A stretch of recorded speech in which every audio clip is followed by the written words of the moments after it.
અષાઢી બીજના પાવન પર્વ નિમિત્તે વડોદરા જિલ્લાના પરજણ શહેરમાં ભગવાન શ્રી જગન્નાથજીની ભવ્ય રથયાત્રા હર્ષોલ્લાસ અને ભક્તિભાવ સાથે યોજાઈ હતી। ભગવાન શ્રી જગન્નાથજી, બહેન સુભદ્રાજી અને ભગવાન બલરામજીના દર્શન કરવા મોટી સંખ્યામાં ભાવિકો ઉમટી પડ્યા હતા। સમગ્ર શહેર જય જગન્નાથના જયઘોષથી ગુંજી ઉઠ્યું હતું।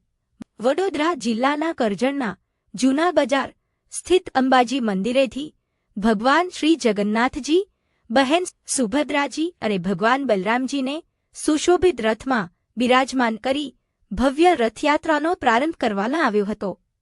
રથયાત્રાનો પ્રારંભ સ્થાનિક ધારાસભ્ય અક્ષય પટેલ તથા અન્ય આગેવાનો અને સંત મહંતોની ઉપસ્થિતિમાં થયો હતો। સૌએ દોરડું ખેંચી પ્રભુના રથને આગળ વધારી રથયાત્રાને પ્રસ્થાન કરાવ્યું હતું। રથયાત્રા કરજણ શહેરના મુખ્ય માર્ગો પરથી ભક્તિમય વાતાવરણ વચ્ચે પસાર થઈ રામજી મંદિર સુધી પહોંચી હતી। સમગ્ર માર્ગ પર જય જગન્નાથના જયઘોષ, ભજન કીર્તન અને ઢોલ નગારાના નાદથી ધાર્મિક માહોલ સર્જાયો હતો। ઠેર ઠેર સ્થાનિકોએ રથયાત્રાનું પુષ્પવર્ષા કરીને સ્વાગત કર્યું હતું અને વરસાદે પણ અષાઢી બીજનું આગમન કર્યું હતું। ચાલુ વરસાદે ભક્તો યાત્રામાં જોડાયા હતા તેમજ પ્રભુના દર્શન કરી આશીર્વાદ મેળવ્યા હતા। રથયાત્રામાં મહિલાઓ, યુવાનો, વડીલો અને બાળકો સહિત મોટી સંખ્યામાં ભાવિકો ઉત્સાહપૂર્વક જોડાયા હતા।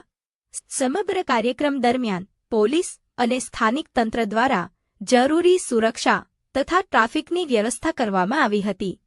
ભક્તિ, શ્રદ્ધા અને ઉમંગના વાતાવરણ વચ્ચે ભગવાન શ્રી જગન્નાથજીની રથયાત્રા શાંતિપૂર્ણ અને સફળતાપૂર્વક સંપન્ન થઈ હતી।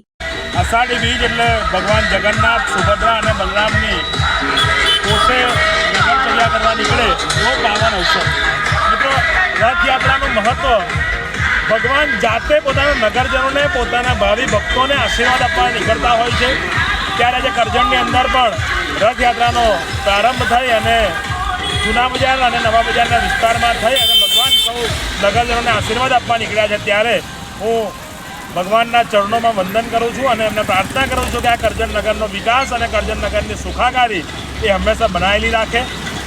જય ભગવાન જગન્નાથને પ્રાર્થના કરીશું કે આ કરજણના દરેક લોકોને નિરોગી રાખે અને આમ ને આમ જ આ કરજણ પર, સમગ્ર દેશ પર ભગવાનના આશીર્વાદ બનાવે।